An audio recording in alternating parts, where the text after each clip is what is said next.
পরকিয়া করতে দ্বিধাবোধ করতেছে না, জেনার উপর জেনা করে যাচ্ছে, প্রেমের নামে জেনা করে যাচ্ছে মাওলা, সুদ করে যাচ্ছে, ঘুষ করে যাচ্ছে মাওলা, অন্যায় তো বেড়ে যাচ্ছে, পাপ তো বেড়ে যাচ্ছে, আদেশ অমান্য তো বেড়ে যাচ্ছে।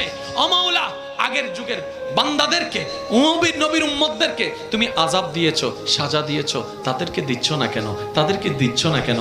আসমানের প্রশ্ন, জমিনের প্রশ্ন, সূর্যের প্রশ্ন, চন্দ্রের প্রশ্ন, জিব্রাইলের প্রশ্ন, ইসরাফিলের প্রশ্ন, মিকাইলের প্রশ্ন, আজরাইলের প্রশ্ন, জমিনের প্রশ্ন, সাগরের প্রশ্ন, পানির প্রশ্ন, হাওয়ার প্রশ্ন, মেঘের প্রশ্ন। এবার রব্বে করিম বলে, শুনো শুনো, তোমাদের কথা সত্য, আগের যুগের যারা আছে তাদেরকে আমি আযাব দিয়ে ধ্বংস করে দিয়েছি, অমান্যতার কারণে, বেয়াদবির কারণে, গুনাহের কারণে, বেয়াদবির কারণে, গুনাহের কারণে, পাপের কারণে। কিন্তু এই জগৎ থেকে, এই জাতিকে আমি রব ধ্বংস করব না, কারণ মুস্তাফা নবীকে আমি ওয়াদা দিয়েছি, কথা দিয়েছি।